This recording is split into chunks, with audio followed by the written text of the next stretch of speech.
ఇప్పుడు నేను పైన ఎక్కాను కదా నిచ్చెన నుంచి, పైనుంచి కింద వ్యూ అంతా ఎలా ఉంటుందో మీకు చూపిస్తాను.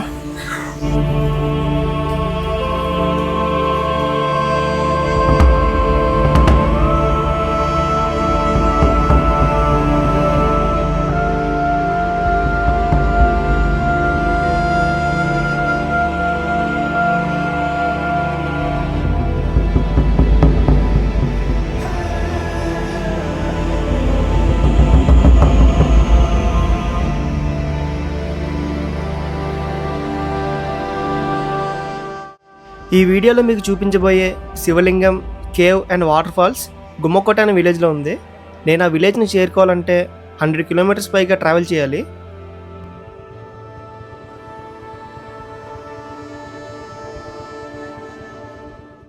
మేము వెళ్ళే దారిలోనే ఒక లొకేషన్ ఉందన్నమాట. మాకు చూడడానికి చాలా బాగా అనిపించింది. సో మీకు చూపిద్దామని చెప్పి మేము బైక్స్ పక్కన ఆపాను. ఇప్పుడు చూపిస్తాను. అంటే ఒకే హౌస్ ఉంది, చుట్టుపక్కల అంతా పొలాలు ఉన్నాయి. చూపిస్తాను. ఎలాగుందో కింద అయితే కామెంట్ చేయండి, ఓకేనా? చూస్తున్నారు కదా, ఇక్కడ కేవలం ఒకటే హౌస్ ఉంది. మొత్తం వరి పంట వేశారు అండ్ పొలంగట్ల దగ్గర జీరి చెట్లు ఉన్నాయి. అక్కడ నుండి కొంచెం ముందుకు వెళ్ళగానే వర్షం పడేలా అనిపించింది. సడన్గా వెదర్ చేంజ్ అయిపోయింది. సో ఒకవేళ వర్షం పడితే నా ఫోను అంత తడిచిపోతుందని ఒక దారిలో కనిపించిన ఒక విలేజ్ దగ్గర ఆగి ప్లాస్టిక్ కవర్ని తీసుకున్నాము. గుమ్మకోట అనే విలేజ్కి వచ్చేసాము. ఇక్కడ విలేజ్కి వచ్చేసరికి ఆఫ్టర్నూన్ అయిపోయింది. ఇక్కడ సర్పంచ్ గారు అయితే మేము వెళ్ళి చెప్పాము, ఇలాగా వీడియో తీయడానికి వచ్చాము. ఇక్కడ వాటర్ ఫాల్స్ అంటే అక్కడే టెంపుల్ ఉంది కదా, కేవ్ అని టెంపుల్ ఉంటుంది. మేము ఇలా వీడియో తీయడానికి వచ్చామని చెప్పగానే సర్పంచ్ గారు అయితే వాళ్ళ ఇంటికి తీసుకెళ్ళి మరి ఫుడ్ పెట్టి చాలా బాగా రిసీవ్ చేసుకున్నారు అందరినీ. ఇప్పుడు ఆఫ్టర్నూన్ అయింది, బట్ వర్షం పడేలా ఉంది. సో లేట్ చేయకుండా అక్కడ వెళ్ళాక టెంపుల్ ఎలా ఉంది, ఆ చుట్టుపక్కల మొత్తం ప్లేసెస్ ఎలా ఉన్నాయి, మొత్తం అంతా కూడా మనం తెలుసుకునే ప్రయత్నం చేద్దాం. ఇంకా లేట్ చేయకుండా వీడియోకి వెళ్ళిపోదాం. మనం టెంపుల్ అండ్ కేవ్ దగ్గరికి వెళ్ళే ముందు ఆ విలేజ్ సర్పంచ్ గారు ఈ టెంపుల్ గురించి ఏం చెప్తారో చూద్దాం. నా పేరు పాగప్పారవమ్మ, అల్లూరు సీతారామరాజు జిల్లా అనంతగిరి మండలం గుమ్మకోట పంచాయతీ సర్పంచ్. నేను ఇక్కడ మా గ్రామంలో మల్లేశ్వర స్వామి అనే శివాలయం ఉంది. ఇది క్రీస్తు పూర్వం నుంచి ఇక్కడ వెలిచినటువంటి దేవుడు. మల్లన్న స్వామి, శ్రీశైలం మల్లన్న స్వామి ఎలాగా వెలసారో, తర్వాత బొర్రాల్లో ఉన్నటువంటి గృహాలు ఏ రోజైతే ఉన్నాయో ఆ రోజు నుంచి, ఆ క్రీస్తు పూర్వం నుంచి ఇక్కడ మా మల్లన్న స్వామి కూడా వెలిసి ఉంది. అక్కడ వాటర్ ఫాల్స్ కూడా ఉన్నాయి. ఇప్పటికే కాలినడకన అనేకమైన భక్తులు ఎక్కువగా వచ్చి దర్శనం చేసుకుంటూ ఉంటారు. ఎందుకంటే ప్రత్యేకించి నిజ స్వరూపము ఇది పెట్టినటువంటి గుడి కాదు. ఇది పూర్వకాలం కాడి నుంచి పుట్టినటువంటి శివుడు పార్వతి లింగంతో కూడుకున్నటువంటి గుడి ప్రతిష్ఠించబడినది కనుక ఆ గుడికి అంత ప్రాముఖ్యత ఉన్నది. ఇప్పుడు రోడ్డు కూడా అయిపోయింది. ఇక్కడికి కాశీపట్నానికి ఈ గుడి 16 కిలోమీటర్ల దూరంలో ఉంది. మా గుడికి టూరిజంగాన పెట్టినట్లయితే ఇంకా డెవలప్ అవుతుంది. ఎందుకంటే ఇప్పుడు తార్ రోడ్డు కూడా ఇప్పుడు చూస్తున్నారు మీరు, మెటల్ రోడ్ అయిపోయింది. ఆల్రెడీ ఇంకొక నెలలో తార్ రోడ్డు కూడా అయిపోతుంది. మా గుడి దగ్గర వాటర్ ఫాల్స్ కూడా ఉంది. ఈ గుడి ఇంకా అభివృద్ధి చెందాలంటే గవర్నమెంట్ వారు టూరిజాన్ని హ్యాండ్ ఓవర్ చేసుకొని మా గుడిని డెవలప్ చేసినట్లయితే బాగుంటుందని చెప్పేసి మా పంచాయతీ తరపున, మా మండలం తరపున నేనైతే కోరుకుంటున్నాను. మనం ఫైనల్గా లొకేషన్కి అయితే వచ్చాము. ఇక్కడ నుంచి కొంచెం ఒక 1 km లాగా మనం ట్రెక్కింగ్ చేయాలన్నమాట. సో మొత్తం రోడ్ అయితే అస్సలు బాగాలేదు, చెప్తున్నా కదా.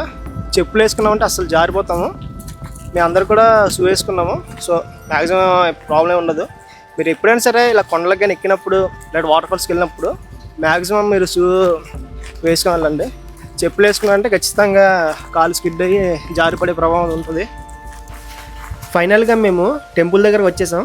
ఇక్కడ వెదర్ అయితే చాలా కూల్గా ఉంది. దగ్గరికి వెళ్ళేసరికి అక్కడున్న వాటర్ ఫాల్స్ సౌండ్ అయితే మాకు చాలా క్లియర్గా వినిపిస్తుంది. స్కిడ్ అవుతుందా? టెంపుల్ అయితేనా?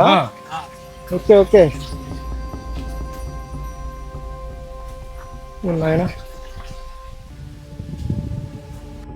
మేమైతే చెప్పులు షూ ఇక్కడే విడిచిపెట్టి టెంపుల్కి వెళ్ళాము.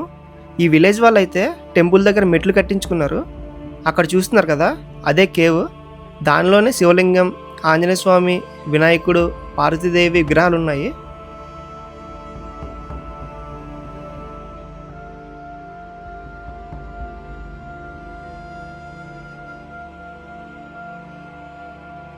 ఈ చిన్న కేవ్లో వినాయకుడి విగ్రహం ఉంది.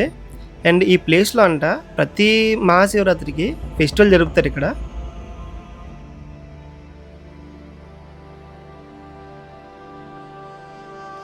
ఇప్పుడు మీకు శివలింగం కూడా చూపిస్తాను.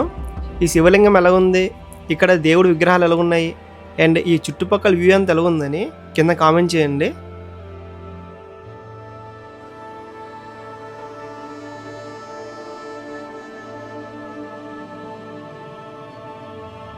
సో తీసుకుంటా ఇక్కడ చూడు ఆంజనేయ స్వామి. ఈ ఆంజనేయ స్వామి విగ్రహం అయితే ఇక్కడ ఉండేది కాదు. భారీ వర్షాల కారణంగా ఈ విగ్రహం తలపోయింది. అందువల్ల దీని ప్లేస్ని చేంజ్ చేశారు. ఎప్పటి నుంచి ఉన్నావు కాబట్టి ఇంక డ్యామేజ్ అవుతాయి. ఇంకా చూపించేది వినాయకుడు మొత్తం. సరే నీకు ఇప్పుడు ఆ లోపల ఇంకోటి చిన్న చిన్న కేవ్లోనే ఒక విగ్రహం ఉంది, పార్వతీదేవి విగ్రహం అంట. అది కూడా మీకు చూపిస్తాను ఇప్పుడు. ఒకసారి రా, చూడు కింద చూసుకో జాగ్రత్త.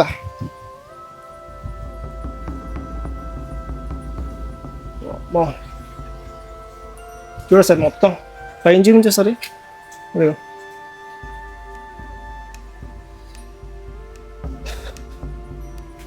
ఇవ్వండి ఇక్కడ చూస్తున్నారు కదా మీరు, పార్వతీదేవి విగ్రహము.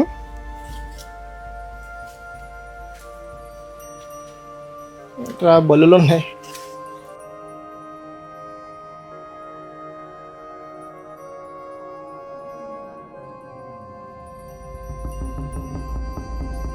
కింద నుండి ఈ కేవ్ ఇలా ఉంటుంది.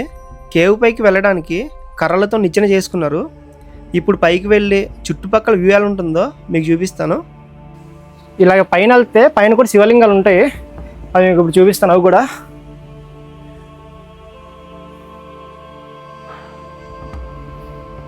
చూడండి. ఇప్పుడు ఇదంతా నేను నిచ్చెన ఎక్కాను. ఇప్పుడు ఇలాగా పైకి ఎక్కుతూ వెళ్తుంటే శివలింగాలు కూడా ఉంటాయి. చాలా జాగ్రత్తగా ఎక్కాలి. ఇదంతా చూడండి ఎలా ఉందో. ఇవంతా పూర్వకాలం నుంచి ఇవి ఏర్పడింది కదా.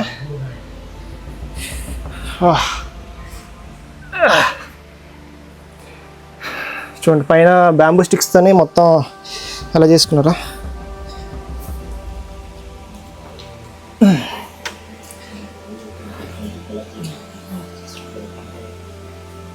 పైకి ఎక్కగానే నా తలపైన స్టోన్స్ ఉన్నాయి కదా, వాటన్నింటినీ వాళ్ళు శివలింగాలని అక్కడ గ్రామస్తులు పిలుస్తున్నారు. ఇప్పుడు నేను పైన ఎక్కాను కదా నిచ్చెన నుంచి, పైనుంచి కింద వ్యూ అంటే ఎలా ఉంటుందో మీకు చూపిస్తాను.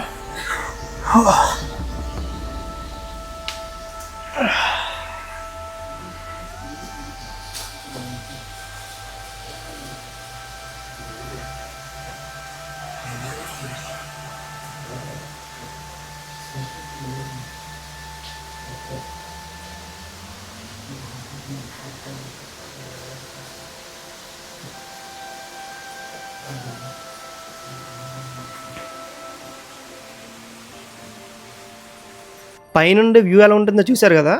ఇప్పుడు మీకు దాని పక్కనే ఒక వాటర్ ఫాల్స్ ఉంది. ఆ వాటర్ ఫాల్స్ గురించి చూపిస్తాను. చూడండి దిగడం అయితే మాత్రం అంత ఈజీ కాదు. చాలామంది నెగ్లెక్ట్ చేస్తుంటారు. చాలా జాగ్రత్తగా దిగండి. నాకు తెలిసి రీసెంట్గా వర్షం మీద పడి ఉంటుంది, జారుతుంది కొద్దిగా.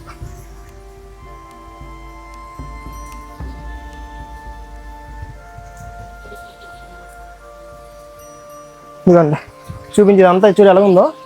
మొత్తం నాచు ఇదంతాగా వాటర్లా ఫ్లో అవుతుంది చిన్న చిన్నది. వీటిపైన మాత్రం కాలేసామంటే ఖచ్చితంగా పడిపోతాయి. ఇక్కడ వెదర్ చాలా కూల్గా అండ్ వాటర్ ఫాల్స్ నుండి వచ్చే వాటర్ అయితే చాలా ప్యూర్గా ఉంది. ఇది వేసవికాలం అయినా ఇక్కడ వాటర్ అయితే చాలా చాలా చల్లగా ఉంది.